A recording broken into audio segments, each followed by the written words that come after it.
तो अभी हमने एक कंसोल पे कुछ प्रिंट करवाया और अब हम समझेंगे कि वेरिएबल्स क्या होते हैं और इनिशियलाइजेशन और डिक्लेरेशन क्या होता है।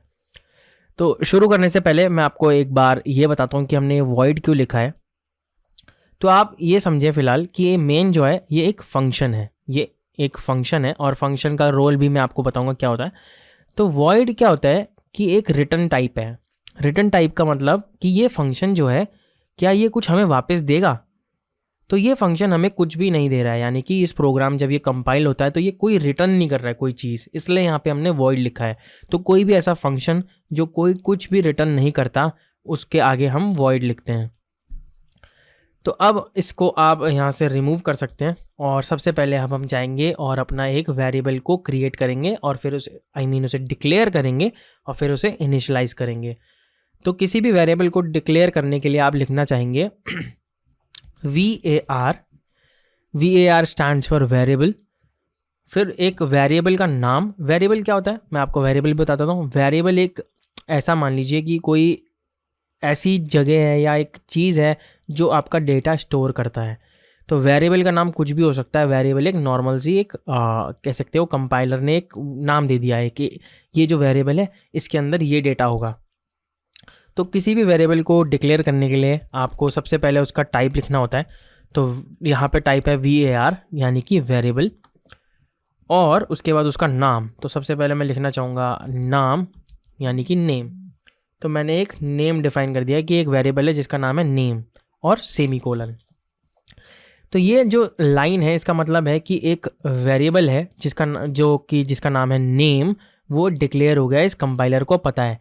तो अगर आप राइट साइड में आए तो इन्फो में देख सकते हैं the value of the local variable name isn't used, यानी कि कंपाइलर समझ रहा है कि हाँ ये एक लोकल वेरिएबल है जिसका नाम है नेम।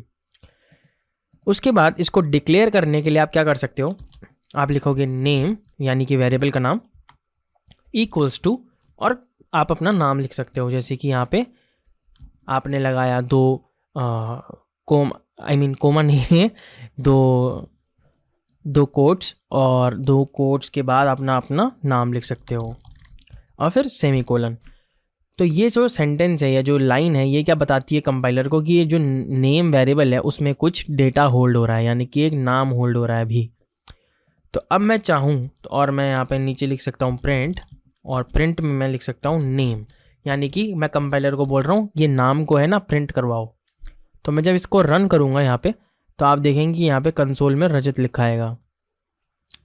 तो ये हमारा प्रोग्राम एग्जीक्यूट हो गया है और कंपाइलर को पता चला है कि एक नेम वेरिएबल है जिसके अंदर एक डेटा है जो कि है टाइप स्ट्रिंग। अगर आपको वो भी देखेंगे कि स्ट्रिंग क्या होता है और कितने डेटा टाइप्स हैं डार्ट के अंदर। इसके बाद आप एक और चीज़ कर सकते हो कि आप अगर चाहो तो इसको डायरेक्टली एक ही लाइन पे लिख सकते हैं, एक ही लाइन पे। जैसे कि अगर मैं इसे रिमूव कर दूं और मैं यहाँ पे लिख दूं var अपना वेरिएबल का नाम इक्वल्स टू अपने दोनों कोट्स रजत और सेमीकोलन। तो ये क्या होता है, ये एक ही सेंटेंस में मैंने, यानी कि एक ही लाइन पे मैंने एक वेरिएबल को डिक्लेयर किया और उसी वेरिएबल को मैंने कोई वैल्यू असाइन करी, उसका मतलब मैंने उसे इनिशियलाइज कर दिया। इनिशियलाइज का बेसिक मतलब होता है कि जब सबसे पहली बार किसी भी वेरिएबल को आप कोई डेटा देते हो तो उसको कहते हैं इनिशियलाइज करना उसे।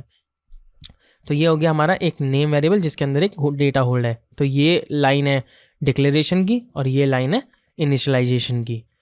तो अगर इसे फिर से रन करें तो हमारे पास सेम रिजल्ट आएगा।